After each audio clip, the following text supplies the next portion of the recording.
Plus que ça, vous êtes aujourd'hui, vous faites partie de sa grande famille. Tant bien qu'elle a décidé de partager avec vous ces moments de joie, ces moments de peine, ces moments de célébration, ces moments de victoire. Aujourd'hui, le prophète Akbalandrise, qui vous entretient ici tous les jeudis, a décidé de vous faire vivre, et célébrer avec vous son 40e anniversaire de mariage. N'est-ce pas merveilleux ça? Tout à l'heure, nous aurons le couple Akba, car quand on parle de mariage, on parle de deux personnes. Elle est avec son époux. Nous aurons au menu des échanges, des témoignages, mais aussi des différents témoignages qui vont édifier une vie de couple. Vous aurez également des questions-réponses pour en savoir un peu plus sur le couple Akba. Alors, ne bougez surtout pas, soyez bien installés et pour permettre à nos invités de mieux s'installer, nous allons aller avec le groupe musical qui va nous donner des chants de louange, car aujourd'hui c'est un jour de célébration.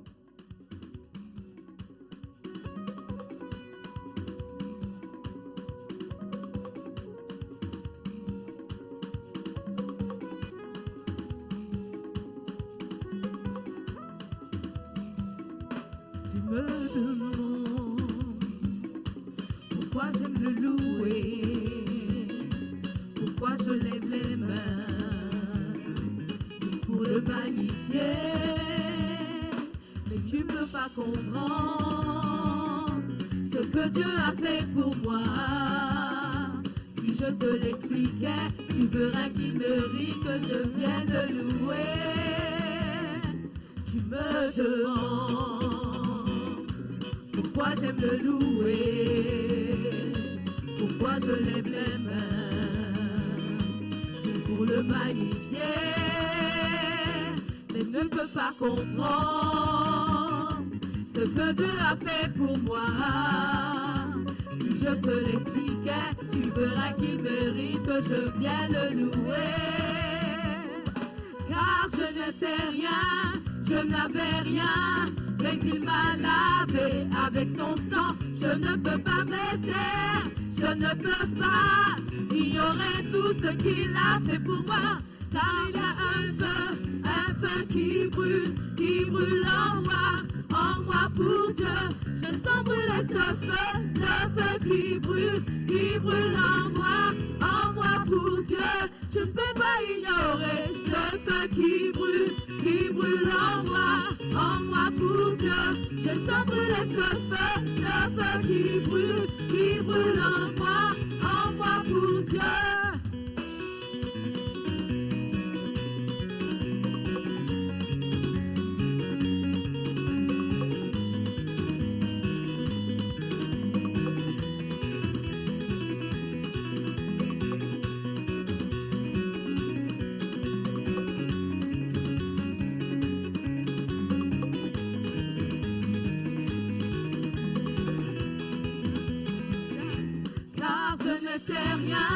Je n'avais rien, mais il m'a lavé avec son sang. Je ne peux pas me taire, je ne peux pas ignorer tout ce qu'il a fait pour moi. Car il y a un feu qui brûle en moi pour Dieu. Je sens brûler ce feu qui brûle en moi pour Dieu. Je ne peux pas ignorer ce feu qui brûle en moi pour Dieu. Je sens brûler ce feu qui brûle en moi pour Dieu. Tu es El Shaddai de nos vies, à toi rien n'est impossible. Dieu tout-puissant, tu peux toutes choses. Les mains élevées vers ton trône, les yeux sont fixés sur toi. Là où mes forces peuvent, Seigneur, toi tu peux. Tu es El Shaddai de nos vies, à toi rien n'est impossible. Dieu tout-puissant, tu peux toutes choses. Les mains élevées vers ton trône, les yeux sont fixés sur toi. Là où mes forces peuvent, Seigneur, toi tu peux. puissant, puissant d'air, puissant d'air, puissant haut, puissant d'air, tu es puissant, puissant d'air, puissant haut, puissant d'air, pour nous donner la victoire, tu es puissant d'air, puissant haut, puissant d'air, pour nous sécuriser, puissant d'air, puissant d'air, puissant haut, puissant d'air, pour nous fortifier, puissant d'air, puissant d'air, puissant haut, puissant d'air, pour nous unir, puissant d'air, puissant d'air, puissant haut, puissant d'air, tu es puissant, puissant d'air, puissant haut, puissant d'air, tu es fidèle, fidèle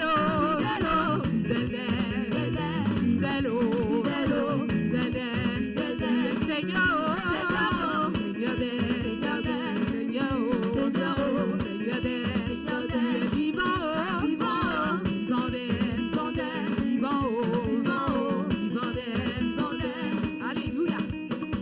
Si Jésus est Seigneur pour toi, loue-le, car il est fidèle, il est celui-là qui ne dort ni ne sommeille et qui nous garde.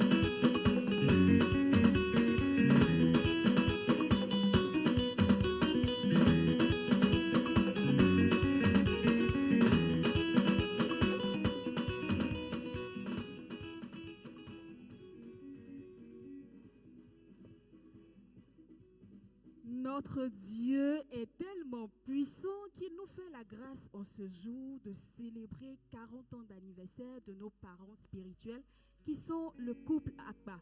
Ils sont avec nous sur ce plateau. Nous allons entrer même dans le vif du sujet, mais bien avant, pour vous qui nous suivez depuis notre plateforme de diffusion en ligne, je vous donne quelques directives pour bien suivre cette émission. C'est d'être connecté, de partager avec les personnes que vous voulez édifier ce matin, et également partager dans des groupes, inviter les gens à regarder la vidéo, à liker.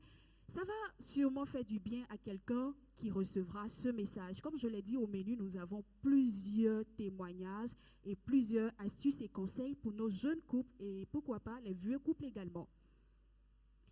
Alors, je suis avec le couple Akba. Je ne vais donc pas monopoliser la parole. Je vais me tourner vers eux. Bonjour, prophète Akba Landry's. Bonjour Prisca. Vos amis de la Réma Attitude vous connaissent déjà, mais on va vous donner la latitude de vous représenter une nouvelle fois pour toutes ces personnes qui vous suivent pour la première fois. Gloire à Dieu. Amen. Alors, je suis le prophète Akba Landry's. Je suis né Bonnie You Landry's, Marie-Jacqueline, et épouse Akba. Donc, ce matin, je suis là parce que Dieu me fait la grâce de partager ce moment avec vous. Je suis mère de 7 enfants et grand-mère de 8 petits-enfants, 8 merveilleux petits-enfants. Voilà, épouse de M. Akba Akmel Gori Marcelé. Voilà, que Dieu vous bénisse, présidente de la Fondation Évangélique Victoire. Amen. Merci. Voilà qui est bien dit. Alors, si vous avez suivi, nous avons commencé par le prophète Akba Landry's, car galanterie oblige. Elle a dit, je suis épouse Akba. Nous allons donner la parole à celui-là même qui a bien voulu donner, prêter son nom à notre mère. Nous avons sur ce plateau notre père, notre daddy. Pour d'autres, il l'appelle au papi, mais c'est notre pasteur Akba Marcelin. Bonjour, pasteur. Bonjour. Est-ce que vous pouvez vous présenter pour ces personnes qui nous suivent en ce moment? Je suis timide ce matin parce que je n'ai pas l'habitude de Réma Attitude. Je voudrais d'abord saluer tous les amis de Réma Attitude. Merci de m'inviter sur votre plateau. Amen. Et puis, me présenter, maman a déjà fini. La seule chose que je puisse vous dire, c'est qu'elle a été tirée de moi. Amen. Je suis né en 9 août 1955. Donc on est en train de partir tout doucement pour les 70 ans septuagénaires. Mais on est encore dans les 66, 67 et tout cela. Mais nous bénissons le nom de Dieu. Mais aujourd'hui, je suis prof d'histoire-géographie à la retraite. Amen.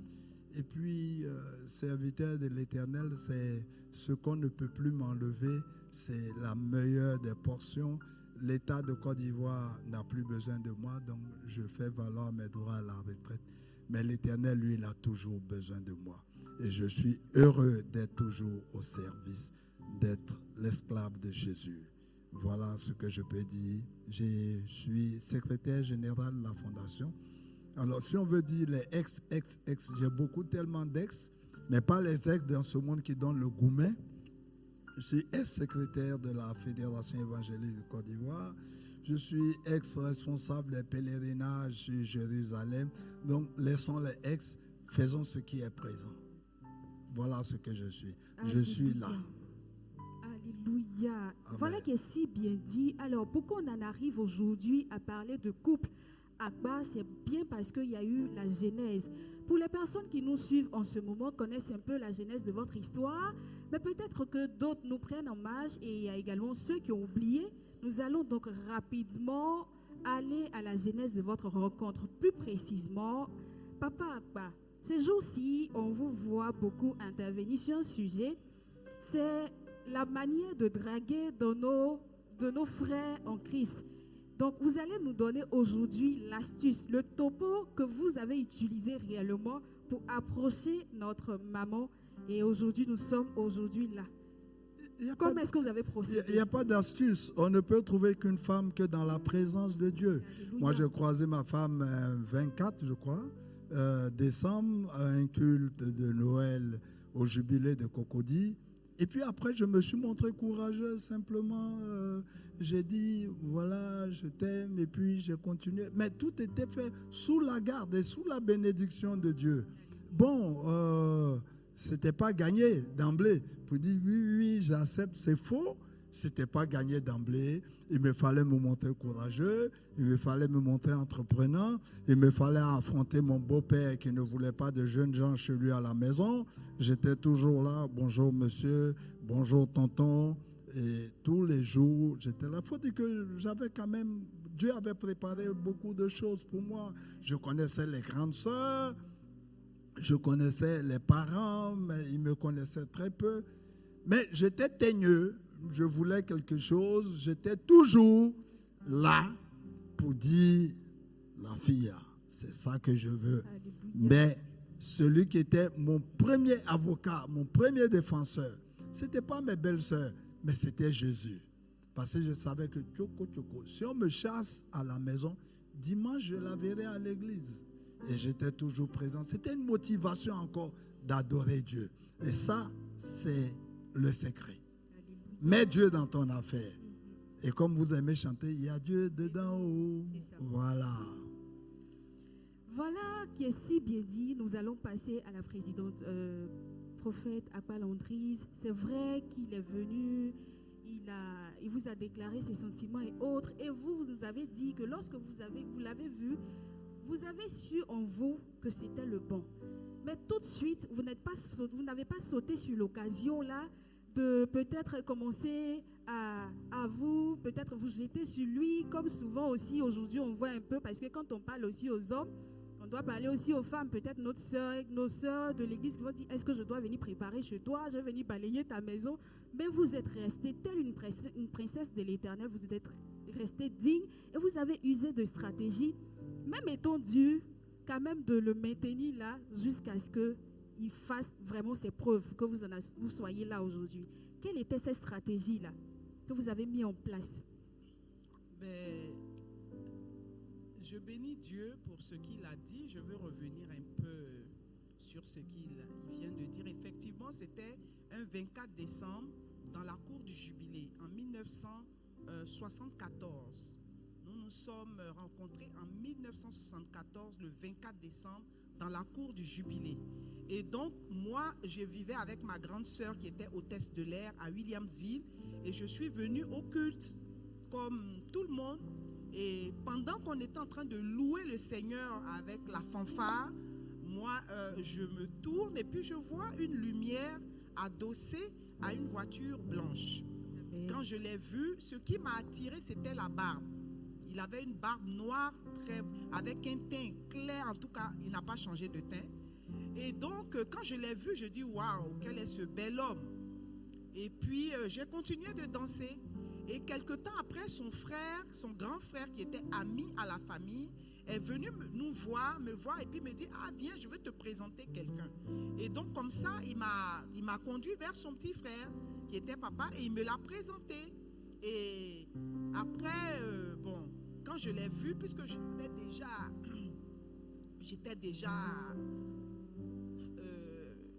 y avait déjà le coup de foudre. Donc, je suis retournée danser.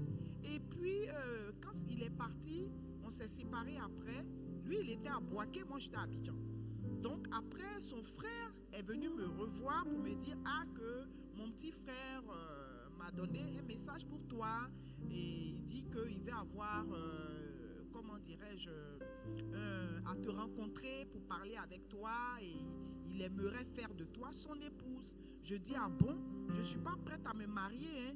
Et puis mon papa est là, mon papa est méchant. Mon papa, je dois faire la cuisine pour lui, je dois faire le ménage. Faut pas, il va me créer des problèmes avec mon papa.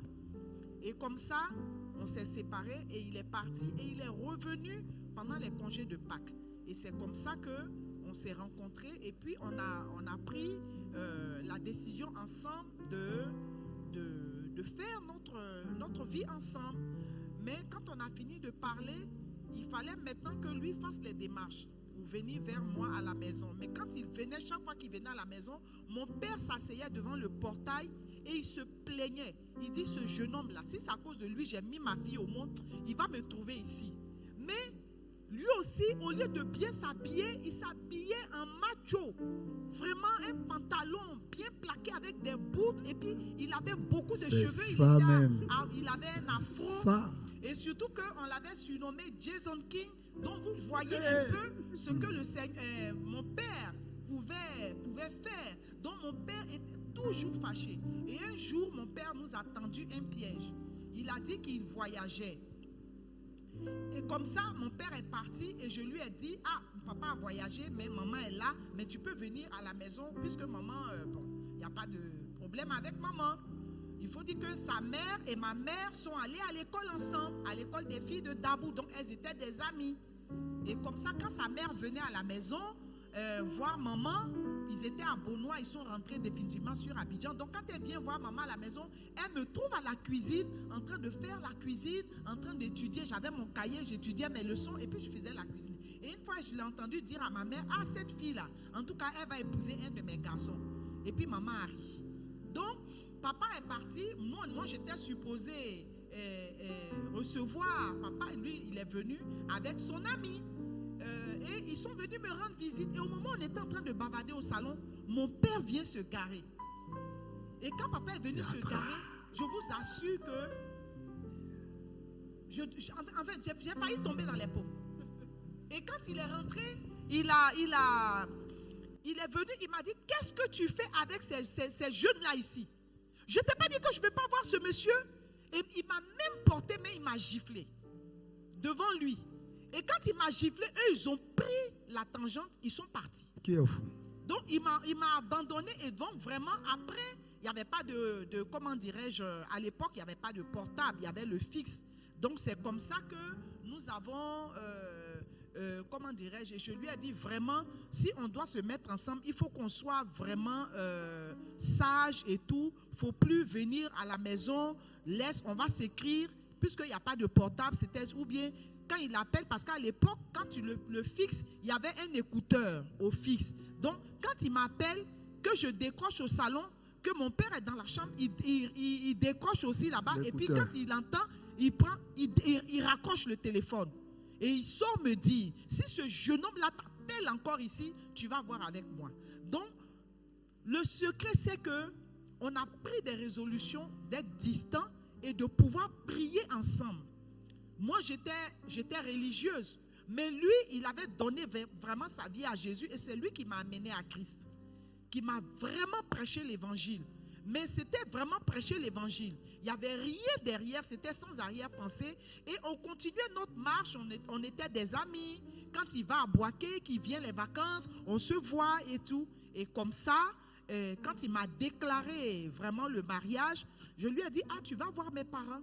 Et voilà un peu le secret, c'est qu'on était en prière. On priait beaucoup, on s'écrivait, les lettres venaient par la poste, mais on avait une stratégie pour ne pas que mon père confixe la lettre, où il mettait le nom d'une de mes grandes sœurs qui est en Suisse aujourd'hui. Voilà un peu comment ça s'est passé. Alléluia, quelle belle histoire d'amour. Alors, nous avons appris quelque chose, c'est que dans les débuts, c'est le pasteur Akba Marcelin qui était d'abord dans le Seigneur et a commencé vraiment à tirer le prophète également dans le Seigneur véritablement. Alors, vous êtes rencontrés, vous êtes entendus, vous avez décidé de cheminer ensemble. Après, il y a eu le mariage. Je suis sûre que dans vos projets, vos premiers projets, c'était de vivre vraiment un mariage heureux, épanoui, sans épreuves, peut-être difficiles. Mais dit-on souvent, l'homme propose, Dieu dispose. Au cours de votre mariage, vous allez faire face à quelques difficultés. Nous pouvons citer entre autres la difficulté d'avoir des enfants. La difficulté également est parvenue lorsque notre père, le pasteur Akba Marcelin, qui était un homme engagé dans le Seigneur, quand on regarde son environnement, il a grandi dans un environnement sain, même si son apparence, peut-être parfois, il laissait ses cheveux pousser comme maman l'a dit, mais au fond, c'est un homme qui aimait le Seigneur. Mais il va arriver des moments où il va s'égarer un temps soit peu. Donc nous allons ensemble découvrir, maman va nous relater cette partie de difficulté-là rapidement, que ce soit l'enfantement ou également le temps où notre daddy s'est égaré. Maman, comment est-ce que tu as vécu ce moment? Avant d'aller à l'égarement, parce que c'est pas toujours gai d'entendre dire que le gars, il s'est perdu, il s'est trompé de chemin. Mais je voudrais dire que dans ce qui nous a amenés, moi j'ai un trait que j'ai gardé, c'est de me montrer courageux. C'est vrai que quand son père est venu et qu'il a donné de la voix et tout, on s'est cherché. Mais l'ami avec qui je suis est toujours mon ami, il est là. Et je suis persuadé, il s'appelle Germain. Et Germain, on est toujours ensemble. Et c'est mon confident de tous les jours. Et j'espère que pour les 40 ans, il sera là. Mais moi, j'avais un trait qui me plaisait dans mon affaire, c'est que j'étais résolu et j'étais courageux. Le gars, il a crié. Le gars, mon beau-père, il s'est fâché. Il a tapé sa fille. Mais la semaine qui a suivi, je suis revenu. Je voudrais dire aux jeunes gens qu'on dit chercher une femme là, c'est vraiment chercher. Elle est sous la couverture. Elle est dans une boîte de foin. Elle est dans une chambre noire. Il faut que tu allumes. Il faut que tu cherches. Et il faut que tu dises ce que tu as sur le cœur. Pendant tout ce temps-là, moi j'ai dit seulement je t'aime. C'est pas compliqué. Mais les gens aujourd'hui portent des masques. La Covid a instrumentalisé le masque. Mais les gens avaient des masques. Les gens continuent, même sans masque, à être masqués. Mais je veux tout simplement dire que pendant ce temps-là, moi je n'avais qu'un seul objectif. C'est qu'elle puisse entendre que je l'aime, que je veux l'épouser. Troisième chose, je veux faire le reste de la vie ensemble. Et ça marque beaucoup aux jeunes. Il n'y a pas de déclaration, il n'y a pas d'engagement et il n'y a pas un futur. Trois choses essentielles pour gagner le cœur d'une femme. Si tu as dit ces trois choses-là, son cœur va tomber devant toi. Amen. Alors, on passe à la présidente. Maman, on va aller brièvement là-dessus. C'est une histoire que nous connaissons tous. Et comme papa l'a dit, ce n'est pas toujours facile de revenir là-dessus. Mais pour ces personnes qui nous suivent, pour ces jeunes couples peut-être qui sont en train de traverser cette vallée, ça serait essentiel quand même de revenir un peu là-dessus. Gloire à Dieu. Amen. Alors, il faut dire que c'est lui qui m'a amené à Christ. Et puis, après le mariage, 1 an, 2 ans, d'abord, il y avait des difficultés d'enfantement. et on priait ensemble. Il m'a dit de ne pas m'en faire parce qu'il ne m'a pas épousé pour qu'on ait des enfants. Il m'a épousé parce qu'il m'aimait, que ce n'était pas un problème.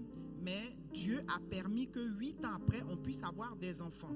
On a eu le premier enfant. Quand on a eu le premier enfant, il était là, il repassait les habits de l'enfant, il m'aidait et tout ça. Et quand on a eu le deuxième enfant, j'ai proposé aussi qu'il vienne m'aider. Et alors là, c'est parti. Il n'avait plus le temps pour moi. Et c'est là que j'ai compris qu'il avait rétrogradé. Il n'y avait plus de temps de prière. Il n'y avait plus de temps d'être ensemble et prendre le bébé. J'avais 2 bébés. Il faut dire que quand le premier a eu 6 mois, j'ai pris la grossesse du deuxième. Donc, il y avait 15 mois de différence entre les 2 enfants. Donc, j'avais 2 bébés. Et étant sage-femme, les matins, je déposais les enfants chez sa mère à la Cité des Arts et j'allais au travail et je venais. Mais mon mari avait rétrogradé. Il n'avait plus le temps pour moi. Même tous les petits mots qu'il avait d'amour, de gentillesse et tout ça, il n'y en avait plus. C'était compliqué. Et donc, c'était des reproches à tout moment. Oui, les enfants, tu as le temps pour les enfants et tout. Mais à chaque fois que mon mari se plaignait, j'avais une position. Je lui demandais pardon. J'avais ce petit mot pardon. Je me mettais à genoux, je lui demandais pardon pour tout ce qu'il me reprochait. Et je lui demandais de m'aider à changer. Donc, c'est comme ça que une fois, je suis partie et ma belle-mère a remarqué. Elle a remarqué qu'il y avait des petits soucis. Et puis un jour, elle m'a dit, ne t'en fais pas. Je vais régler ce problème-là avec lui. Ne t'en fais pas. Il faut dire que ma belle-mère me soutenait. Elle me soutenait parce que j'étais vraiment aussi une fille pour elle. Je l'aimais, je m'approchais d'elle, j'apprenais à faire la cuisine encore avec elle, puisque lui, il aimait la nourriture de sa maman. Donc, je ne pouvais pas me plaindre. Mais je me disais, bon, il faut que je me rapproche de sa mère pour voir comment sa mère fait la cuisine. Comme ça, je vais faire les mêmes choses pour qu'il puisse manger. Bon, c'était pas un problème de nourriture, mais c'était un problème de femme. Il faut dire la vérité. Donc, il avait rétrogradé et il faut dire que les femmes couraient après lui.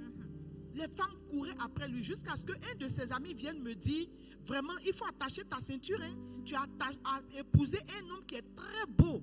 Donc, vraiment, le miel, là, le sucre attire toujours les fourmis. J'ai dit, et quand il m'a dit ça, j'ai dit, moi, les fourmis, là, je les écrase dans la douceur. Et c'est comme ça que chaque fois qu'il y avait des problèmes, je me mettais à genoux, je lui demandais pardon. Mais c'était compliqué. Et après un moment, il mettait ses sorties sur les emplois du temps, puisqu'il était maintenant directeur d'école. Oui, je fais les emplois du temps. Il reste à l'école, va faire les emplois du temps de 19h à 6h du matin. Je suis avec les enfants. Je fais chaud. Donc, un moment, c'était trop. Donc, c'était tellement compliqué que... vraiment, je ne savais pas quoi faire. Mais il faut dire que je me suis abstenue de dire à qui que ce soit de ce que je vivais.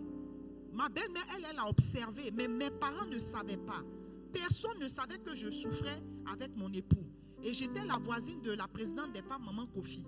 Et donc, malgré ça, il me demandait de laver ses habits. Donc, je lavais ses habits, je repassais ses habits, je repassais les habits des enfants et tout. Quand il vient, bon, il ne s'occupe pas de moi et tout. Donc, c'était très compliqué jusqu'à ce qu'un jour, il arrive à agir autrement. Et c'est cette nuit-là, il était minuit, je suis sortie de la maison.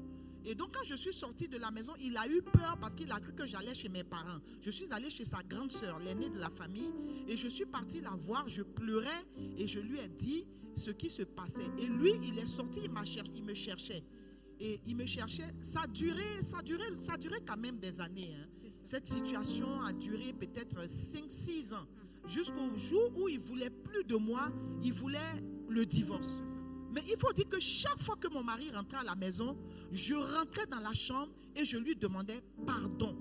Et quand je veux pardonner, il haussait le ton, il criait et tout. Bon, quand je rentre dans la chambre, je ferme la porte à clé pour empêcher les enfants de rentrer dans la chambre. Je prends les pagnes, je bouche le trou pour ne pas que nos enfants. Et il faut dire que vraiment, aucun de nos enfants nous ont vus nous chamailler et tout. On faisait tout dans la chambre. Quand on sort, je fais comme si de rien n'était.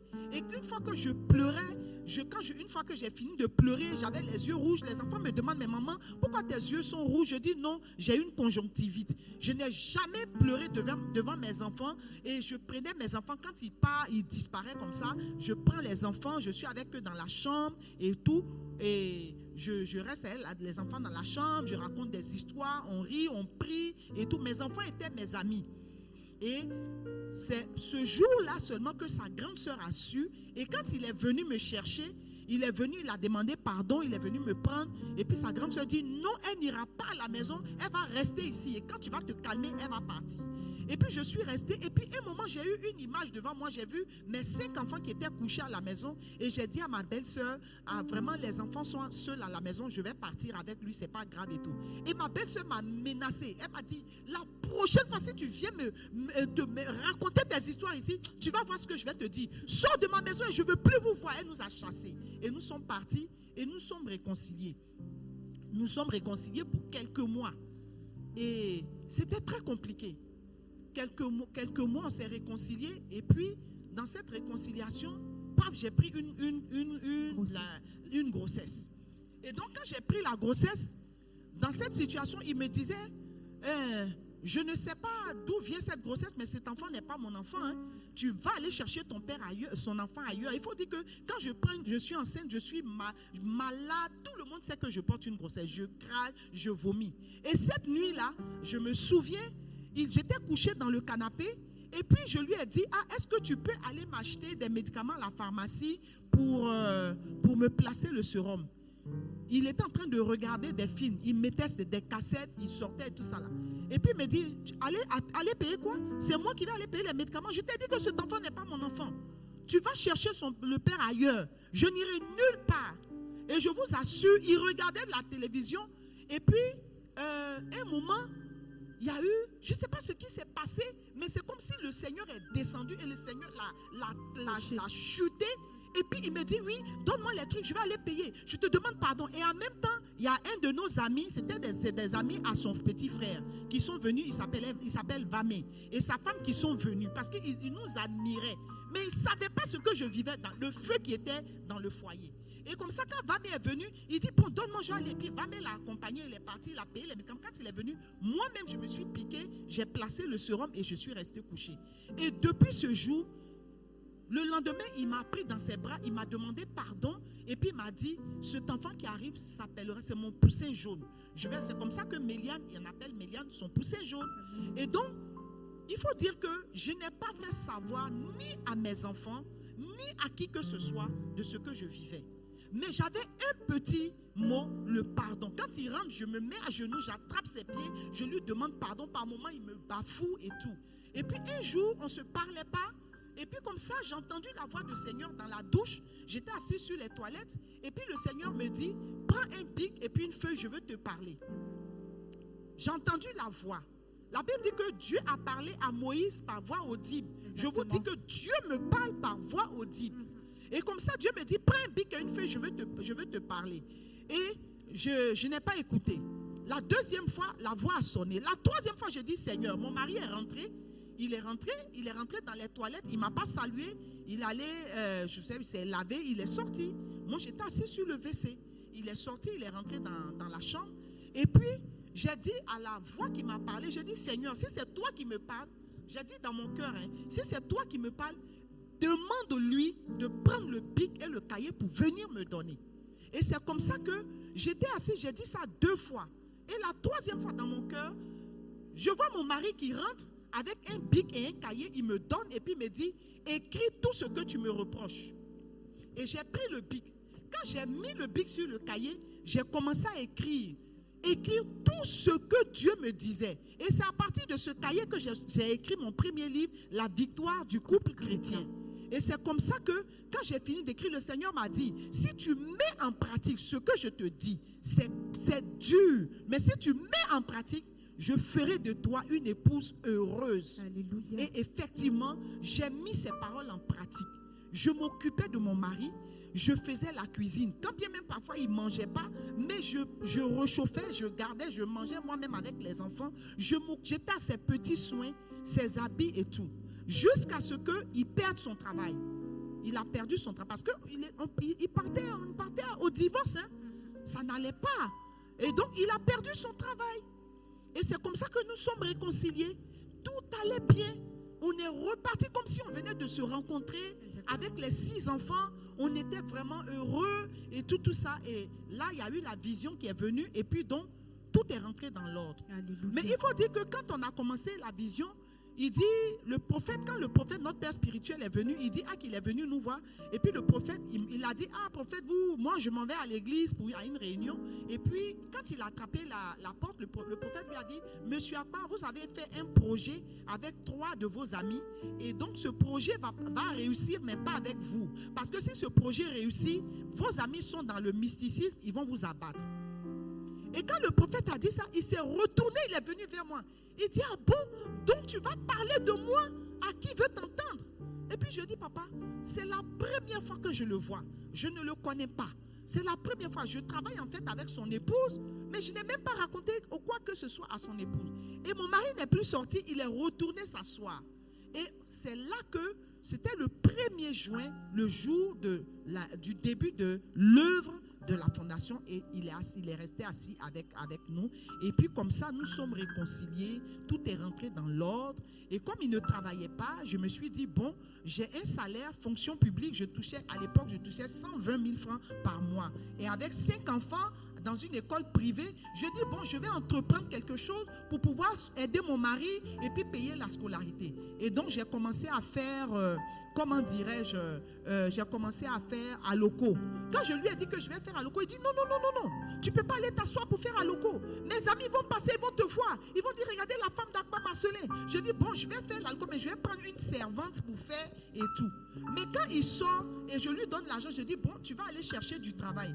Quand il sort pour aller chercher le travail, je me déguise et je vais m'asseoir pour faire la loco. Et comme ça, chaque fin du mois, il faut dire que quand je faisais la loco, j'avais 12 000 francs de bénéfices par jour. Donc, je faisais la loco tous les jours, sauf le dimanche. Et comme ça, à la fin du mois, je lui remettais le bénéfice de l'argent pour aller payer la scolarité des enfants et ce qu'il faut faire et tout. Et comme ça, vraiment, Dieu a opéré le miracle et tout est rentré dans l'ordre jusqu'aujourd'hui. Nous sommes devenus, aujourd'hui, nous sommes comme des amis, des confidents et tout. C'est vrai que par moments, on se dispute un peu, mais pas comme avant. On se fait des reproches en fait. Par moment, on s'assoit et puis on se fait des reproches. Dis-moi ce que je te reproche et moi aussi je te dis ce que je te reproche. Et comme ça, quand chacun finit de parler, on prend ce qui est négatif, on détruit cela et puis ce qui est positif, on applique ça pour aller de l'avant. Ça n'a pas été facile, mais le Seigneur qui était là, parce que moi quand il m'a parlé du Seigneur, je n'ai plus rétrogradé, je suis resté attaché au Seigneur jusqu'à ce que lui, rétrogradant, retourne au Seigneur. Donc voilà un peu, si je peux faire un bref aperçu de ce qui s'est passé. Peut-être qu'il a quelque chose à dire. Ça a été véritablement un marathon.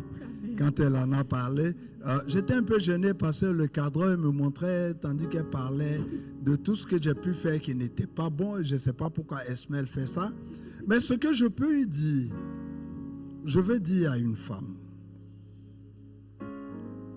Vous savez, nous sommes beaucoup de personnes, nous étions beaucoup à avoir accepté le Seigneur et puis on a rétrogradé. Et moi, j'ai appelé cette période de ma vie la période de la délinquance conjugale. C'est des véritables délinquants conjugaux. Vous connaissez ce que c'est qu'un délinquant, mais le délinquant là, c'est ce qui est contre nature, contre morale. Papa, je ne te coupe pas la parole, mais je veux dire quelque chose. Amen. Comme il parle de délinquance, ça m'a rappelé quelque chose.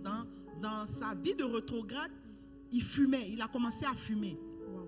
Et il fumait la cigarette et moi, j'avais un problème cardiaque. Je perdais connaissance, on me soignait, il n'y avait pas de, cardiologie à l'époque. Donc mon père, chaque année, me faisait partir en France, à l'hôpital Saint-Louis pour me faire soigner.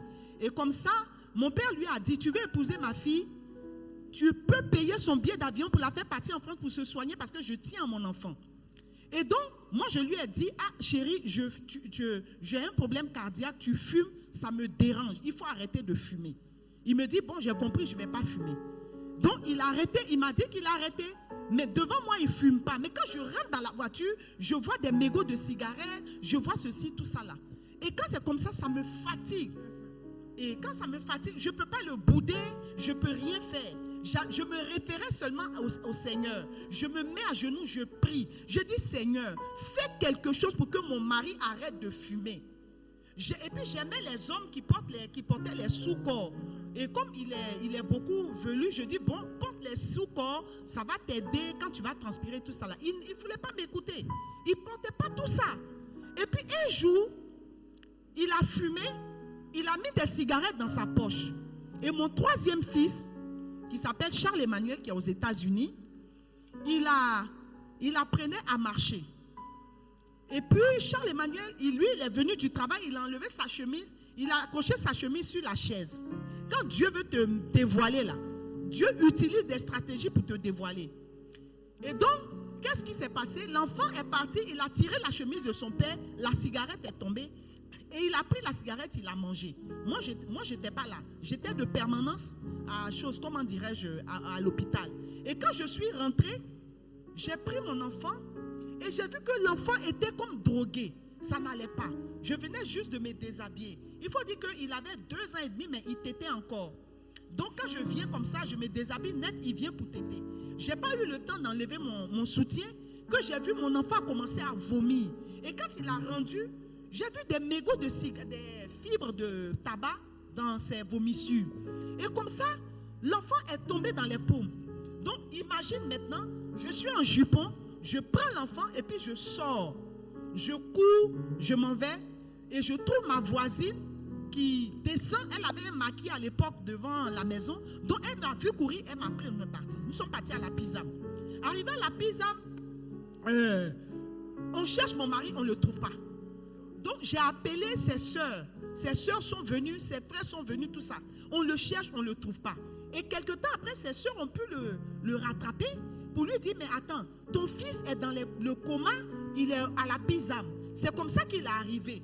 Et quand il est arrivé, il m'a demandé, mais qu'est-ce qui s'est passé? Et je lui ai dit, parce que tu ne veux pas arrêter de fumer, ton fils a mangé une de tes cigarettes et il est dans le coma. À cause de ta cigarette, mon fils va mourir. Je veux dire à quelqu'un que c'est vrai que j'ai commencé par rappliquer sur la délinquance conjugale. Il y a beaucoup de délinquants conjugaux aujourd'hui. Et ce que je peux dire à un délinquant conjugal, c'est que l'heure vient. Et elle est déjà venue où le Seigneur va te mettre en nu. Pour moi, c'était la cigarette. Ensuite, on m'a attrapé dans des histoires de femmes. Mais j'en suis délivré. Alléluia. Je veux dire à une femme que quand ton mari devient délinquant conjugal, il est toujours prompt à sortir. Il est toujours parfumé. Il est toujours prompt à courir pour aller dehors. C'est un délinquant conjugal. C'est un voyou. C'est un bandit. Et c'est dans la prière que Dieu délivre les délinquants conjugaux. Je ne suis plus de cet acabit. Mais beaucoup de personnes sont encore sous le joug de la délinquance conjugale parce qu'ils courent derrière la femme étrangère. Parce qu'ils courent derrière l'agréable de ce monde. Et l'agréable de ce monde détruit. Donc j'ai fermé et Dieu m'a aidé à fermer la parenthèse de la délinquance conjugale. Parce qu'après l'épisode de la cigarette, la délinquance a continué. Mais Dieu est fort. Alléluia. Et quand il décide, quand il te met en nu là, il n'y a personne pour te couvrir. Abidjan, on dit on a mis drap sur toi. À la réalité, on a enlevé le drap sur toi, tu es nu, ta bêtise est connue de tous. Et tu es obligé d'avoir une nouvelle attitude. Je bénis le nom de Dieu d'avoir été délivré de cette délinquance conjugale. Et je prie que beaucoup d'autres femmes aient l'attitude de mon épouse qui délivre leur mari de la délinquance conjugale. Que Dieu nous bénisse. Il faut dire, maman Prisca, que dans toutes ces difficultés, je n'avais dit à personne, mais j'avais une seule position, la genuflexion. J'étais une femme de prière. Quand bien je suis à la cuisine, je prie. Je fais le ménage, je prie. Je faisais le ménage et je faisais tout à la maison. Avec 6 enfants, je faisais tout. Je m'occupais des enfants. Je préparais la nourriture des enfants, l'école des enfants, les cahiers des enfants. Et il était enseignant. Mais il n'avait pas le temps de s'asseoir pour travailler avec ses enfants. C'est moi qui travaillais, qui faisais étudier les enfants et tout. Et dans la prière, je veux dire à une femme, quelle que soit la situation dans laquelle tu te trouves, je t'en supplie, le divorce n'est pas la solution. La solution, c'est la prière, la genuflexion. Il y a une puissance quand une femme se met à prier. Il y a quelque chose de fort quand une femme se met à prier. Et je vous assure, la prière, j'ai vu la démonstration de la puissance de Dieu au travers de la prière dans la vie de mon mari. Mon mari a été transformé. Il a été tellement transformé qu'aujourd'hui, beaucoup de personnes pensent que c'est moi qui porte la culotte, alors que c'est faux. Je suis devenue comme un œuf dans les mains de mon mari. Mon mari est très attentionné. Il s'occupe tellement bien de moi que par moments, moi-même, ça me gêne. Vous voyez? Donc, c'est dans la prière qu'on obtient toute grâce. Alors, prions à ces femmes et nous allons voir qu'il n'y a rien. Mais la fait, c'est que je lavais tous ces sous-corps et jusqu'aujourd'hui, je continue de laver ces sous-corps. Mais quand je lave, j'invoque le Saint-Esprit pour accomplir quelque chose de positif. Amen. Que Dieu nous bénisse. Alléluia. Alors voici qui est très enrichissant, quelque chose que notre mère, le prophète Akba Landry's, a dit d'essentiel, c'est que pendant ces moments de tribulation, de dure épreuve, elle avait les genoux fléchis devant l'Éternel Dieu des armées, mais également elle se taisait sur beaucoup de choses, quand même bien que à un moment donné, la vie professionnelle de son époux était un peu difficile. Elle a eu à entreprendre pour pouvoir l'aider financièrement. Et également, à côté de cela, lorsqu'elle aidait, elle fermait la bouche. Nous savons qu'il y a des femmes là, lorsque elles rendent un peu de service à leur mari, après c'est pour dire, tu n'étais rien, tu n'avais rien ici, je t'ai aidé jusqu'à aujourd'hui, tu veux te soulever sur moi. Mesdames, lorsque vous aidez vos maris, essayez de garder ça un peu plus secret. N'est-ce pas, papa? Dans la situation présente, il faut qu'une maman comprenne que ce qu'elle fait, ce n'est pas pour aider son mari, c'est pour tenir son foyer. Tant que tu te mets dans la position de dire, je le fais, c'est pour t'aider là, c'est que tu n'as rien compris. Alléluia.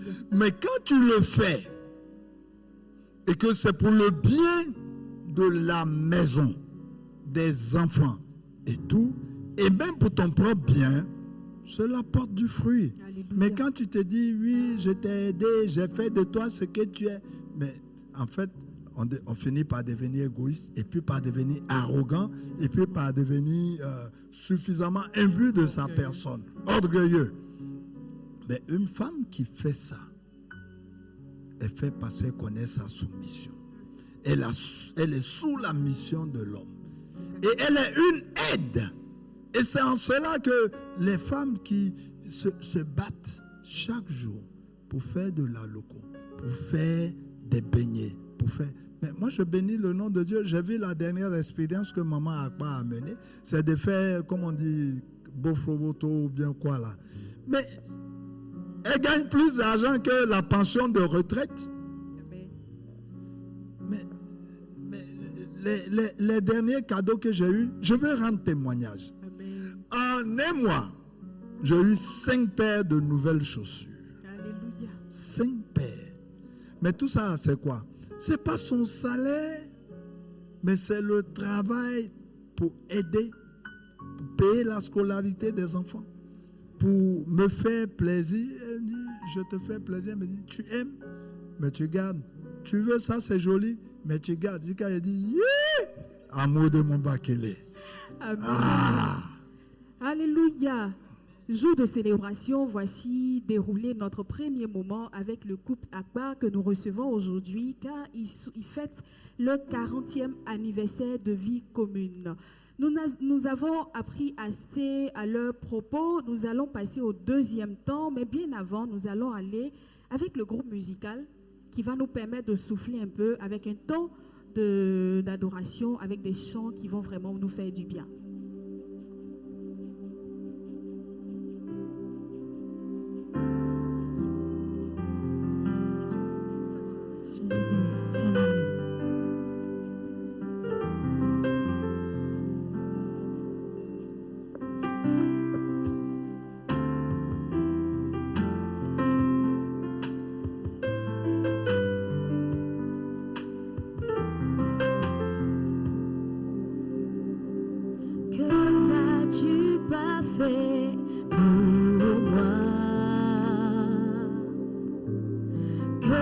n'as-tu pas fait pour moi? Tu as tout subi pour moi. Que n'as-tu pas fait pour moi? Que n'as-tu pas fait pour eux?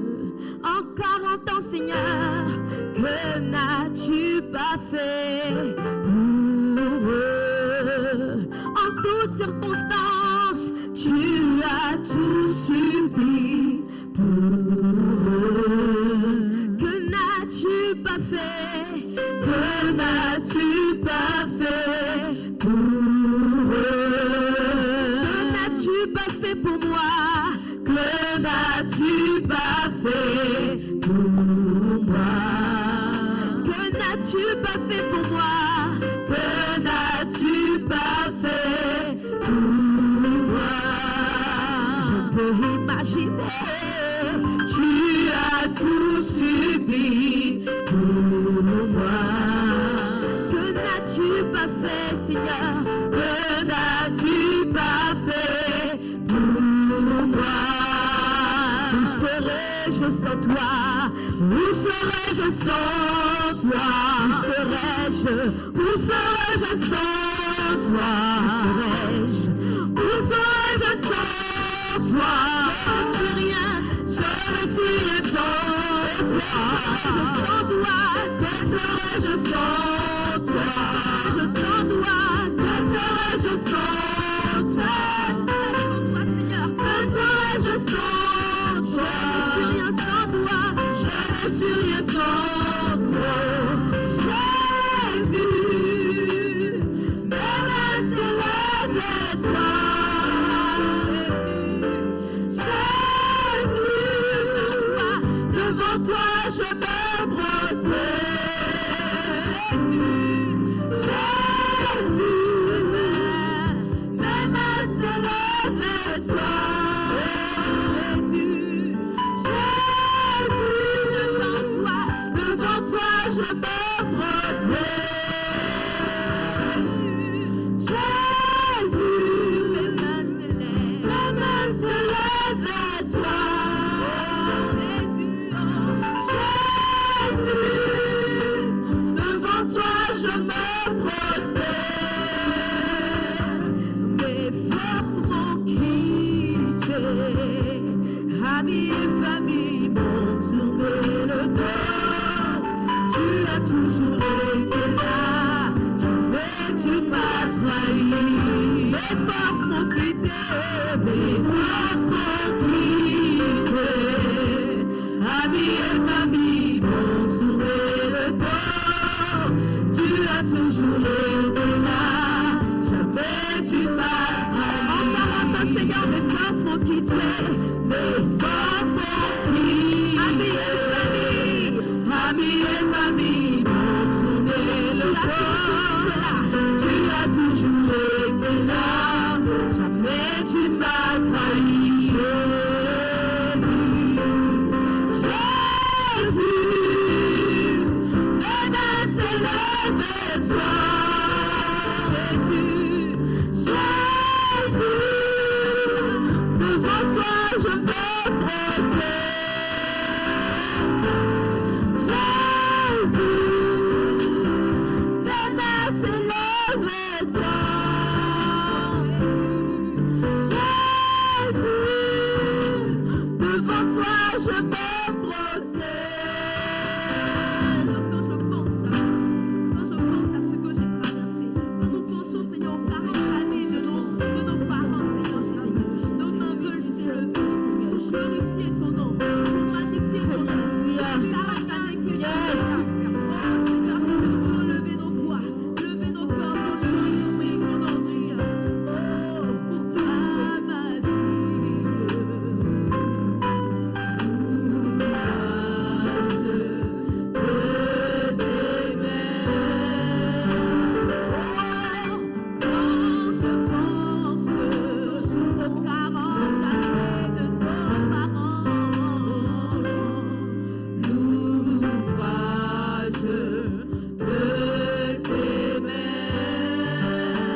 Jésus.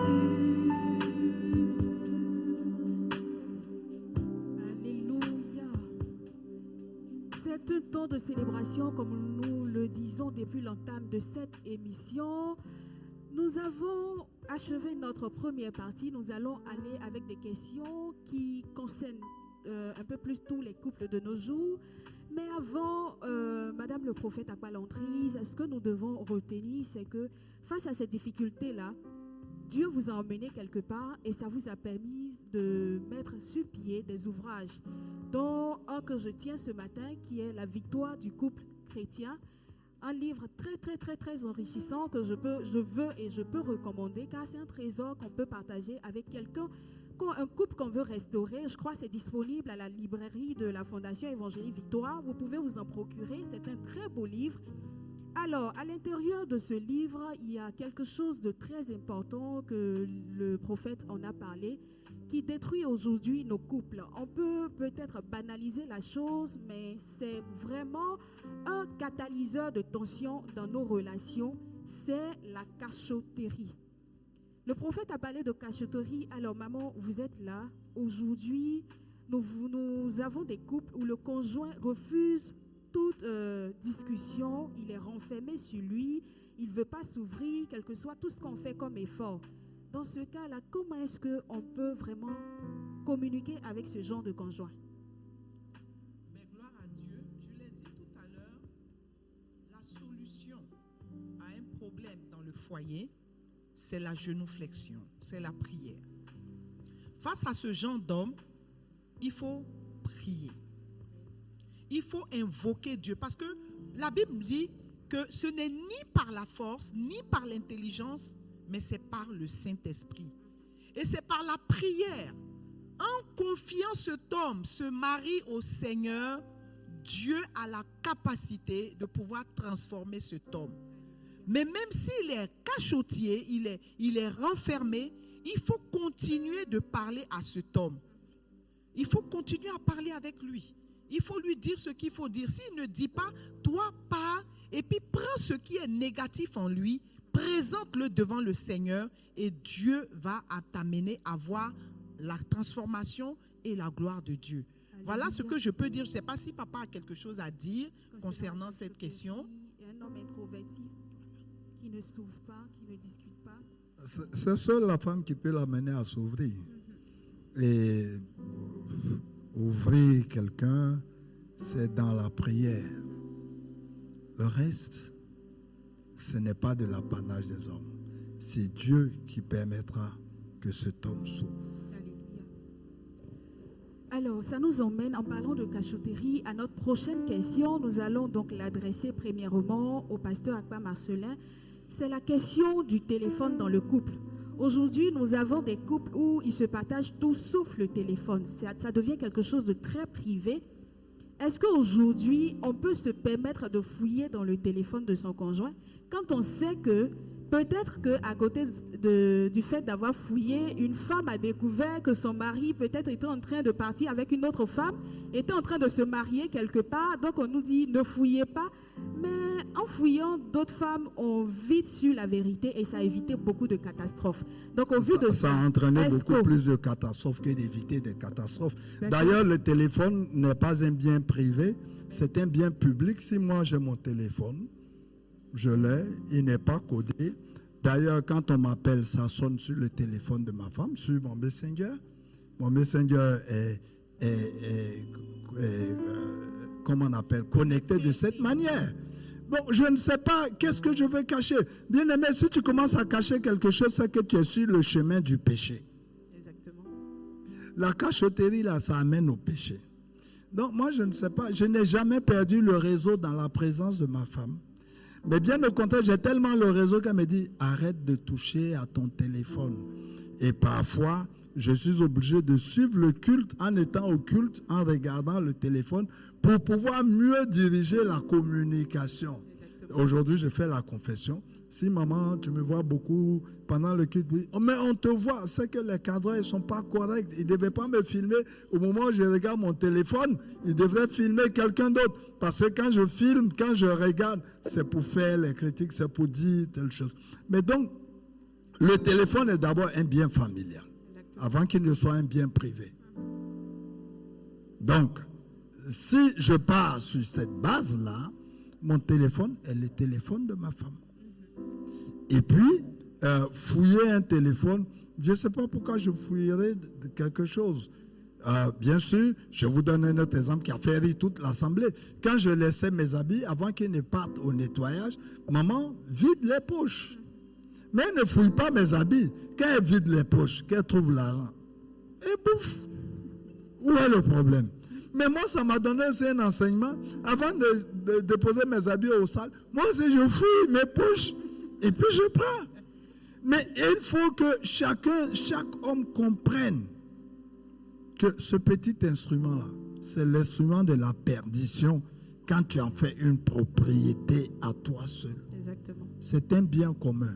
D'ailleurs, je confesse que je n'ai jamais acheté de portable. On m'a toujours fait des portables. Amen. Et donc, quand on m'offre quelque chose, c'est pour le bien de ma maison. Communauté de biens égale communauté de téléphone. Amen. Si on m'a appelé, je parle. Parce qu'une fois que tu commences à dire non, la jeune fille là, frère, c'est que la femme étrangère est en train de te travailler au corps. Oh, tu es beau, prends soin de toi. Il faut dire, ta femme même t'a déjà dit ça. Oh, tu sentais bon ce matin. Ma femme m'a déjà dit ça. Et c'est dans le téléphone, on commence comme ça à te blaguer. Amen. Donc, ton téléphone là, c'est pour ta femme. Et garde, laisse toujours, de telle sorte que s'il y a quelqu'un qui te harcèle, une femme qui t'appelle tous les jours, un jour quand on t'appelle et que tu es en présence, il faut répondre à la femme là. Et puis tu es sauvé pour de bon. Il y a un policier qui a demandé le numéro de maman. Maman a donné mon numéro. Amen. Quand il a appelé, j'ai dit oui, allô. Il dit aïe. J'ai dit frère. Voilà comment on gère le téléphone dans la maison. Amen. Toujours sur la question du téléphone, il y a ces conjoints-là qui, à la maison, refusent de se détacher de leur téléphone, de sorte qu'ils n'arrivent même pas à communiquer avec leur épouse ou leur époux. Ils sont tout le temps sur leur téléphone. Matin jusqu'au soir, ils ne passent pas de temps avec leur enfant. C'est téléphone, téléphone, téléphone. Comment est-ce qu'un conjoint qui est accro à son téléphone peut vraiment se détacher pour passer de bons moments avec sa famille quand on a l'aide de la technologie? Prisca, oui, papa. c'est femme qui délivre son mari. Amen. Moi, j'aime téléphone. Mais quand le chef d'état-major, maman Akba est là, téléphone là, ça va se taire. Ça va quitter. Marcelin, papa, elle ne m'appelle même plus Marcelin il y a longtemps. Quand j'entends Marcelin là, c'est que c'est gâté. Mais sinon, chérie, je dis oui. Tu fais quoi avec ton téléphone? Non, je suis en train de regarder. Donc, il faut que la femme prenne toujours la place du téléphone. Elle soit toujours en train de venir et de dire, appareil là ne peut pas me remplacer. Tu cherches quelqu'un qui est joli, me voici. Tu cherches quelqu'un avec qui tu veux parler, me voici. Mais souvent, mon cher, il a toujours sur son téléphone. Oh. Mais c'est que toi aussi, tu es toujours à côté. Oh.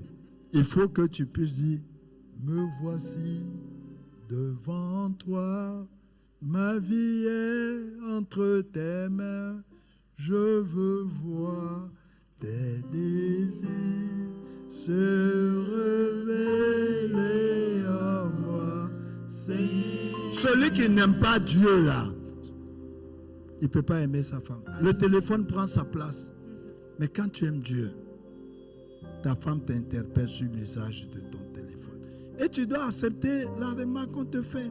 Ah, à cause de téléphone. Oui, à cause de téléphone, tu dis de te perdre.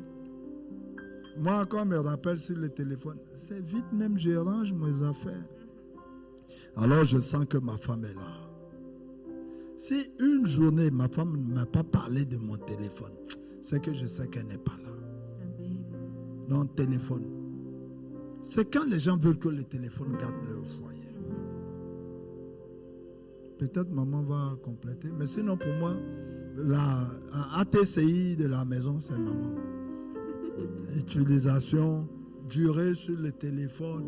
Parfois même, le matin même, quand tu te lèves, tu veux voir qu'est-ce qui se passe en Ukraine. Exactement. Mais quand tu regardes la chérie à côté, Poutine n'a qu'à faire ce qu'il veut, Biden n'a qu'à faire ce qu'il veut, mais ATCI est là et tu gères.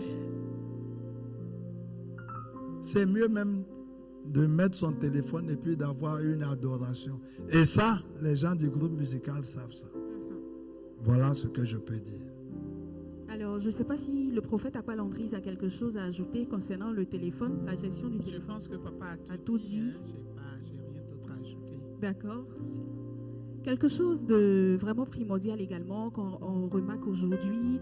Ce que nous devons savoir, c'est que le prophète à la base était tout d'abord, elle travaillait en tant que sage-femme avant éventuellement de recevoir l'appel et répondre à l'appel. Papa, je vais me tourner encore vers vous. En ce moment précis, lorsque le prophète vous a fait part de son appel, qu'elle doit servir l'Éternel, peut-être vous êtes dit, j'ai ma vie tranquillement, je vis avec toi, il faut que peut-être on ait notre vie là, tu veux encore venir mettre à faire d'œuvre dedans, ou bien tout de suite vous avez soutenu le projet, parce que nous voulons rebondir sur les femmes aujourd'hui qui ont des projets, qui veulent vraiment entreprendre de grands projets et qui n'ont pas le soutien moral, physique, spirituel et même financier de leur conjoint. On veut rebondir là-dessus. Comment est-ce qu'on doit se prendre réellement pour soutenir sa femme lorsqu'elle a un projet, si on y croit vraiment à ce projet? Si tu ne crois pas là, Dieu t'attrape par la peau du cou et puis t'amène au projet. Amen. Quand c'est un projet voulu par lui. Alléluia. Moi, j'étais délinquant conjugal quand ma femme commençait à voir l'appel de Dieu. D'ailleurs, même avant que je ne sois délinquant conjugal, avant même que nous ne nous rencontrions, Dieu lui avait montré la première partie de la vision avec les camions et les sacs de riz. Je n'étais pas dans l'affaire. J'étais en train de naviguer du côté de Boaké. J'étais en train de courir du côté de Benoît. J'étais en brousse. Et puis quand je suis venu et que j'ai commencé à chercher ma femme, comme si elle était perdue, à un moment, je me suis rapproché d'elle comme étant son pasteur. Dieu a un plan et il fait toujours un arrangement divin. Et puis après, je suis devenu délinquant conjugal. Et les enfants étaient malades, elle était à la pisame quand la vision a commencé à se confirmer. Mais moi, je faisais autre chose. Jusqu'à ce que notre Père spirituel vienne pour confirmer les choses. J'étais toujours encore le délinquant conjugal. Et je commençais à comprendre quand le Père spirituel a commencé à nous révéler. C'est pour cela qu'il dit que quand le Saint-Esprit est là, il te convainc des choses. Et puis il dit, c'est pour cela que, oui, le Saint-Esprit, le Paraclétos, est en train de me convaincre. Dieu a un plan. Et si tu n'entres pas dans le plan, il y a beaucoup de personnes qui sont rappelées auprès du Saint-Siège très rapidement. Mais moi, à un certain moment, j'ai compris que le plan de Dieu, c'était le service.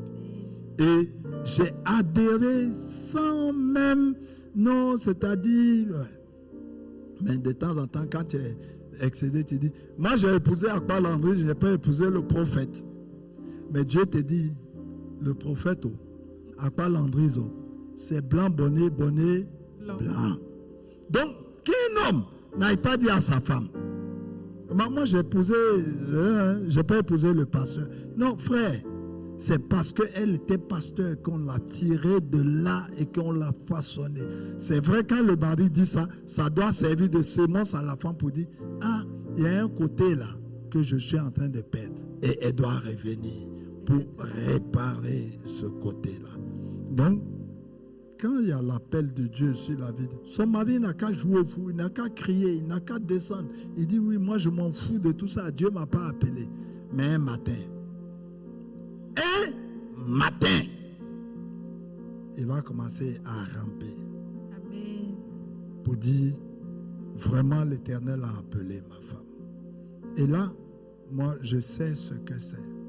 Et quand Dieu a appelé ma femme et que c'était tellement clair, et qu'on devait la consacrer, vous savez ce que j'ai dit? C'est elle que l'Éternel a appelée. Et la consécration de maman a été bloquée pendant plus de 2 mois. Parce que d'autres frères ont dit, frère, toi, tu as appelé au ministère.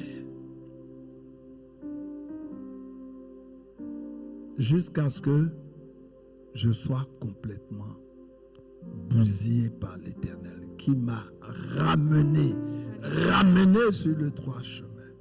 Mais tout ce temps, la maman était patiente, elle n'a pas dit, ah, s'il ne veut pas là, venez, vous allez me consacrer, on va partir. Mais elle savait ce que je... Parce qu'initialement, j'avais été établi pasteur sur elle. Alléluia. Voilà, je pense avoir trop parlé. Et nous avons retenu vraiment de très belles choses de votre intervention. Quel que soit le projet que nous formulons, c'est de remettre entre les mains de Dieu. Il se chargera de convaincre notre conjoint à y adhérer. Avant de passer à la dernière phase de notre entretien, qui est la phase des questions-réponses, j'ai une dernière question pour le prophète. Maman, on vous sait très occupée car vous faites les affaires, vous êtes également femme au foyer, vous êtes aussi servante de Dieu. Comment réussissez-vous réellement à trouver un temps, le juste milieu, l'équilibre pour ne pas vous perdre? Pour toutes ces femmes aujourd'hui qui vont au travail, qui doivent gérer la vie à la maison, les enfants, certaines n'arrivent toujours pas à trouver l'équilibre. Quelle est la stratégie nécessaire pour pouvoir trouver un bon équilibre en tant qu'épouse? Alléluia. Amen. La meilleure stratégie, c'est une organisation bonne. Alléluia. Un être humain qui n'est pas organisé, il met du désordre dans tout ce qu'il fait. C'est l'organisation. Il y a un temps, avec l'aide de Dieu, j'ai organisé mon temps. Il y a un temps pour ma maison et un temps pour l'église. Exactement. Il y a un temps pour mon époux, il y a un temps pour les enfants. Donc c'est une organisation. Le Dieu que nous prions est organisé. Et parce qu'il est organisé, il faut que nous nous organisons pour ne pas nous perdre, sinon créer des situations dans le foyer. C'est pour cela que j'ai un temps pour la maison. La maison, je m'occupe de ma maison jusqu'à une certaine heure et puis je viens. Et quand je dois venir, je m'occupe de mon mari, ce qu'il doit faire, la nourriture, ce qu'il doit manger. Je fais tout. Je fais ma chambre moi-même. Je fais mon lit. Je fais tout ce que je dois faire avant de venir à l'église. Et même quand je dois voyager, je mets tout en ordre avant de pouvoir partir. Parce que il faut dire que j'ai habitué ma maison à quelque chose. Et quand je ne suis pas là, c'est un peu difficile. Donc, j'organise la maison avant de pouvoir voyager pour que papa soit à l'aise, pour que papa ait ce qu'il a tous les jours. Donc, c'est l'organisation. C'est une organisation digne de Dieu. Et il faut dire que dans cette organisation, j'ai un époux merveilleux. Alléluia. Un époux qui vraiment, si vous voulez, c'est mon enseignant, c'est mon professeur, c'est mon ami. J'apprends beaucoup au travers de lui.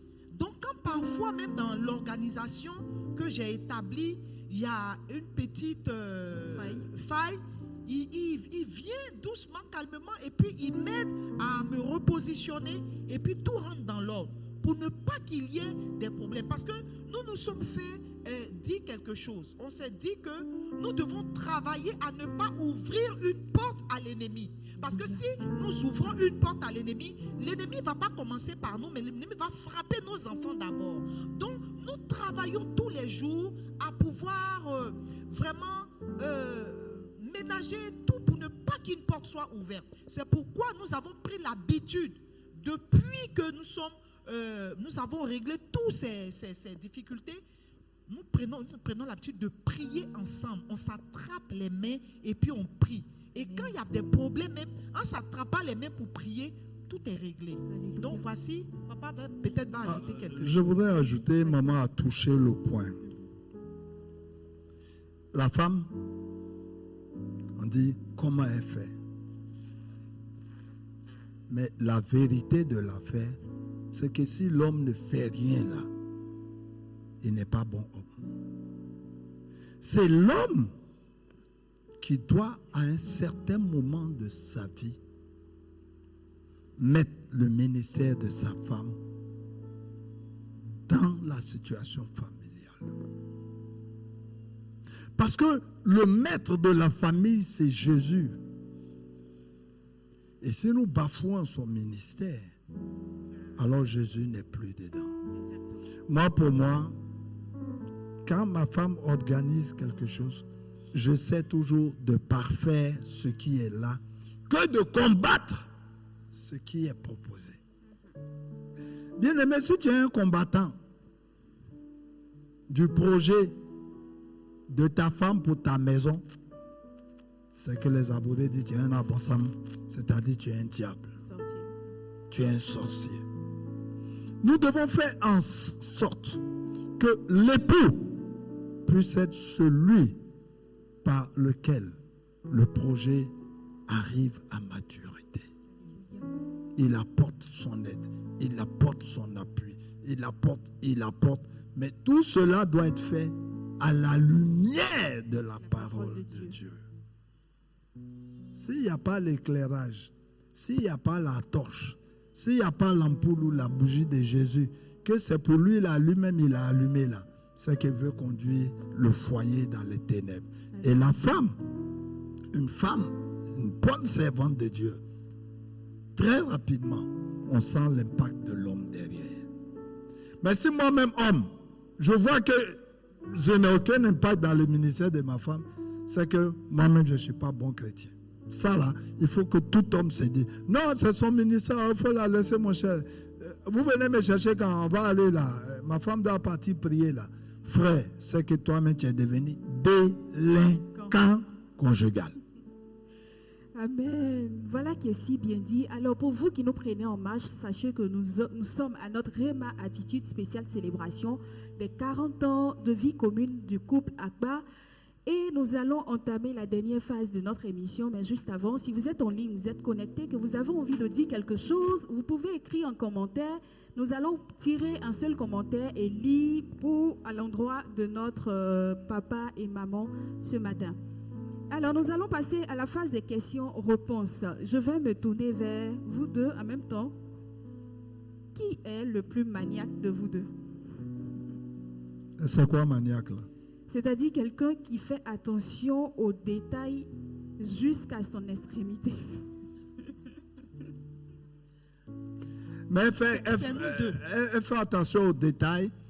Et elle dit c'est nous deux. Nous deux. Parce que quand tu ne fais pas attention aux détails, tu te perds. Exactement. Le monde dit le diable est dans le détail. Mais nous disons l'Éternel est dans le menu détail. Dans la plus petite des choses. Donc nous sommes regardants là-dessus. Moi tout à l'heure quand on est venu, elle a regardé, elle m'a pas dit comment tu me trouves. J'ai dit ah mais tu es toute belle. Elle dit mais le maquillage, j'ai dit si c'est joli. Mais ce qui l'a réconforté, je ne sais pas, quelqu'un sur le plateau ici a dit ouh maman tu es bien maquillée, je crois que c'est maman Badiel. Donc, elle dit, ah, mon mari ne m'a pas blagué. Donc dans le petit détail, tu es jolie. Ton maquillage est joli, mais il y a des femmes qui n'entendent pas ça pendant des mois. Bon, comment tu nourris son âme? C'est ce qu'on entend là qui nourrit l'âme. Non, je vais te dire que le Seigneur, on dit, dis à ta femme que tu l'aimes, qu'elle est jolie. Ça fait bien à son âme. Et quand elle attend l'évangile là-dessus, elle est réconfortée. Amen. C'est fini. Deuxième question, vous en avez plusieurs en 40 ans de vie commune, peut-être même au-delà, parce que vous êtes rencontrés avant de vous marier. Si on totalise toutes ces années, c'est bien au-delà de 40 ans. 48 ans exactement. Waouh! Et en 48 ans, quelle a été, je sais qu'il y en a plusieurs, quelle a été la plus belle de vos réalisations dont vous êtes vraiment extrêmement fiers ensemble, que vous avez accompli à deux, vous regardez avec joie? Je n'ai jamais pensé que tu aurais posé cette question. Parce qu'en off, elle m'a posé la question. Je lui ai dit, ne me pose pas cette question. Alors moi, je vais répondre. Et ça va étonner maman parce que... Et c'est un soir, un vraiment soir, Et maman débutait une grossesse. C'est pas le témoignage qu'elle, mais c'était la première grossesse. C'était leukémie. Et puis elle m'a dit, il faut aller acheter, je ne sais pas si c'est progestérone ou bien quoi, quelque chose, qu'on devait la piquer. Et puis elle a acheté, elle a chargé et elle a piqué, elle s'est piquée. Et puis elle m'a dit, je devais pousser le produit pour que ça entre. J'ai jamais flippé comme ça. Mais je savais une chose, c'est que Dieu était en train de faire maintenant la grande chose qui devait arriver. Alléluia. L'arrivée du Fils. Ce n'était pas la piqûre en tant que telle, mais c'était le fait qu'elle dise à son mari, qui n'est même pas infirmier, donc il pouvait même peut-être détruire son nerf sciatique, mais elle dit, elle a confiance. Mais moi, j'avais peur, mais à la fin, j'étais confiant que Dieu conduirait. Ça, c'est quelque chose que je n'ai pas du tout partagé, qu'aujourd'hui, je partage. J'aurais bien voulu partager les moments de mariage qu'on a eu, d'autres. Mais ça, c'est quelque chose qu'aujourd'hui, je dis devant tout le monde, devant elle-même, mais que je n'ai jamais dit, mais qui reste. Et pour notre vie, nous-mêmes, c'est que je ne lui ai jamais parlé de ça. Mais 40 ans, pour moi, la plus grande offrande secrète que je peux faire, c'est de dire, tu m'as appris à piquer, mais tu as appris à faire de moi quelqu'un qui a été tout simplement la main inutile, mais par laquelle le Seigneur est passé pour cette injection. Mais ce n'est pas l'injection qui a fait que leukémie est resté, c'est l'Éternel du haut de son trône qui l'a fait. Voilà. Sinon, je peux multiplier les exemples beaucoup. Mais je garde un peu. Quand on va se retrouver au cinquantenaire, Alléluia. je vais dire d'autres. Nous y arriverons certainement par la grâce du Seigneur. Alors, quand on vous voit parler, discuter, on a comme l'impression que après toutes ces années, vous êtes resté fusionnel. Comment faites-vous pour entretenir cette flamme qui vous a réunis la première fois jusqu'aujourd'hui? On va donner la parole à maman, celle qui a toujours les petits secrets. C'est mieux. C'est mieux. Les petits secrets, vraiment. Ben, le secret, c'est, comme je le dis, la prière. Nous avons pris l'habitude de prier ensemble. Nous prions ensemble et nous ne faisons rien sans demander la volonté de Dieu. La dernière chose, c'est que quand on se regarde dans le miroir, on se dit qu'on se fait beau ou belle pour l'un et l'autre. Alléluia. Donc, c'est ce qui fait. Notre secret, c'est la prière. Alléluia. C'est la prière et puis comment dirais-je, comment on peut dire, je ne sais pas, j'ignore un peu le mot. C'est-à-dire, on s'est donné une confiance mutuelle. Voilà, voilà, on a des confidences. On s'est dit on s'est dit quelque chose qui nous amène à être des véritables confidents. C'est pas, quand je dis confident, c'est vraiment des confidents. Il est mon confident et moi aussi je suis sa confidente. Et ce qui fait que personne ne peut rentrer au milieu de nous. C'est-à-dire que si on est sorti, qu'on a vu quelque chose, quand on rentre, on se dit, oui, j'ai fait, c'est pour cela qu'on a parlé du portable tout à l'heure. Son portable est ouvert, son portable n'est pas codé. Mais je fouille pas son portable. Ça ne m'intéresse pas. C'est quand tu veux te détruire que tu vas fouiller le portable de ton mari. Exactement.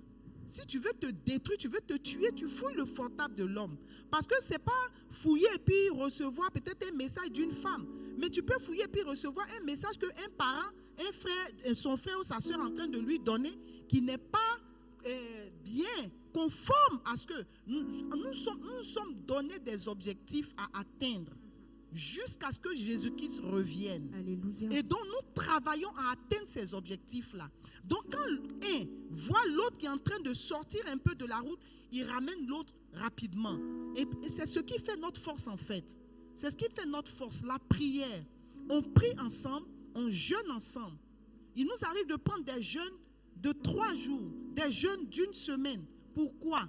Pour les enfants, pour les fidèles de l'Église, pour le ministère. Donc, notre secret, c'est la prière. Et on a dit à Jésus qu'on n'allait jamais le trahir, Alléluia. quelles que soient les difficultés que nous allons traverser. Et je dis que c'est merveilleux d'être la confidente d'un époux. Alléluia. Je dis que je suis heureuse d'être la confidente de mon mari. Et c'est la même chose, c'est vice-versa. Et il est tellement attentionné que quand je porte quelque chose, qu'il voit que ses cheveux me disent non, il faut faire comme ça. Attends, je vais t'arranger. Il m'arrange les habits avant que je ne sorte de la maison. Donc, c'est un peu ça. Il faut qu'on soit vrai. Et c'est la sincérité qui nous donne d'aller de l'avant. Il est sincère avec moi. Il n'y a pas quelque chose que tu vas trouver. Tu vas dire, mais papa, pourquoi tu as fait ça? Et puis il va essayer de dire non, ceci, cela, non. Quand il a fait quelque chose que je dis, ah papa, tu as fait, il reconnaît, oui, j'ai fait ça. J'ai appris à mon mari à demander pardon. Il ne demandait pas pardon. Mais à force de demander pardon aujourd'hui, il est le premier à me demander pardon. Donc vous voyez, c'est un peu ça, la prière et la méditation de la parole de Dieu. La parole de Dieu qui nous amène à demeurer tel que nous sommes. Il sait que je ne suis pas parfaite. Moi aussi, je sais qu'il n'est pas parfait. Donc, on essaie de prendre nos défauts pour les présenter à Dieu pour atteindre une perfection quelque part. Donc, c'est comme l'arbre et l'écorce. On ne met pas le doigt entre l'arbre et l'écorce. À moins que l'arbre dit bon, c'est bon et tout. Sinon, c'est notre secret. La prière, la mise en pratique de la parole de Dieu. Que Dieu te bénisse, ma fille.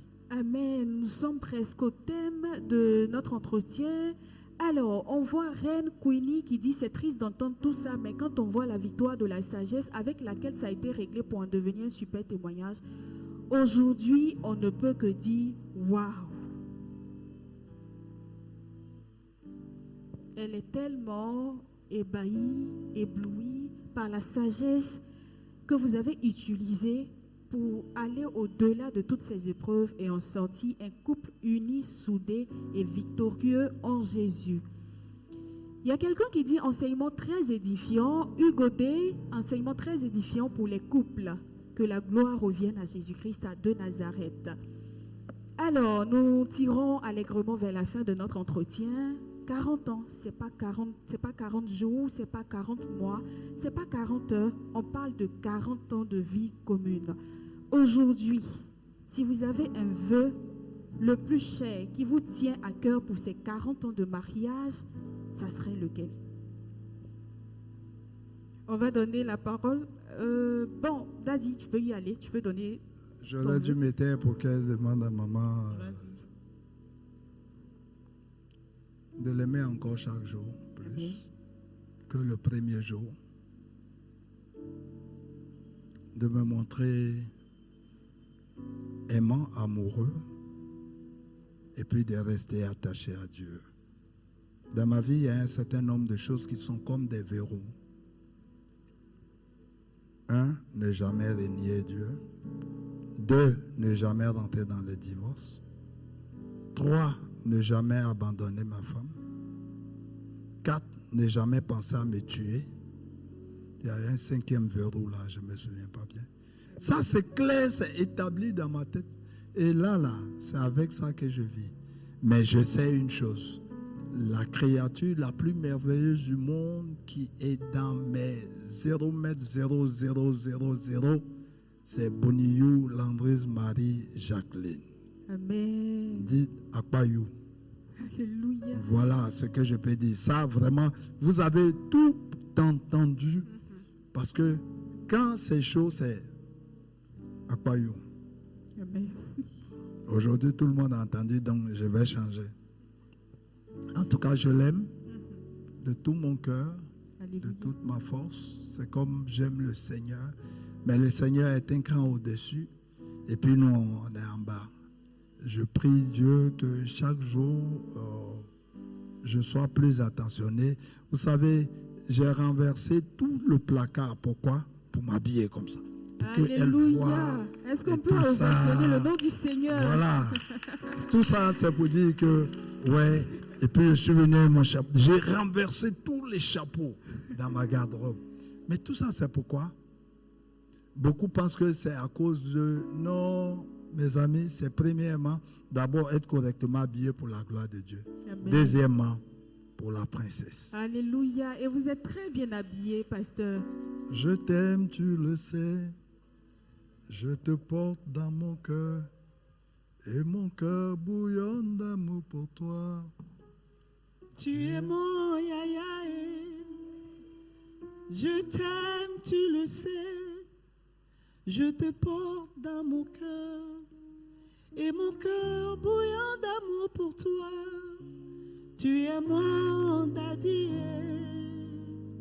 Tu es mon daddy. Tu es mon yaya. Yaya.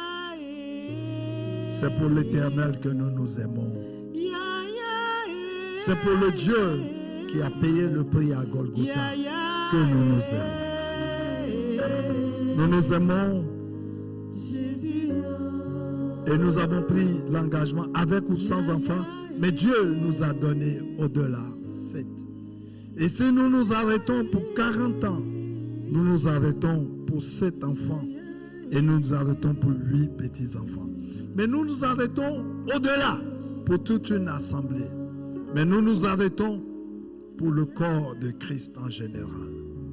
Afin que cela témoigne, afin que cela impacte et qu'on peut être enfant de Dieu et vivre une vie épanouie. Mais c'est en ayant beaucoup de courage, c'est en étant résolu et en disant je ne lâche pas. Dès le début, j'ai dit je ne lâche pas. Maintenant, je ne lâcherai pas. Et je ne lâcherai pas jusqu'à la fin, lorsque je serai couché pour de bon.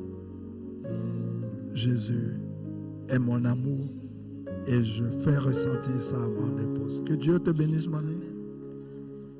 Amen. Alléluia. Quelle belle déclaration. Et c'est sur ces mots, ces phrases d'amour, plein d'émotions que nous allons vous dire au revoir, vous amis de la Réma Attitude. C'est pas fini. Le dimanche prochain, le dimanche qui vient juste là, 27, le dimanche 27, nous aurons le culte de célébration de l'anniversaire de nos parents spirituels. Pour vous qui nous suivez, c'est l'occasion de venir commémorer cette célébration, danser avec nous, chanter avec nous, bénir le nom du Seigneur sur la vie de nos parents spirituels. Nous vous invitons exclusivement, spécialement ce dimanche, à venir partager le culte avec nous. Moi, pour ma part, j'ai eu grand plaisir à vous présenter cette émission. Je veux remercier Papa et Maman Akba d'avoir répondu présent à notre invitation. Dis merci aux chantres qui ont été présentes durant ce temps de Réma Attitude. Vous, amis de la Réma Attitude, merci à vous. Merci de votre patience. Merci d'être restés connectés durant tout ce temps. On se dit à très bientôt pour de nouveaux témoignages qui, par la grâce du Seigneur, nous fera énormément de bien. On se dit à bientôt. Je vous laisse sur ce chant du groupe musical.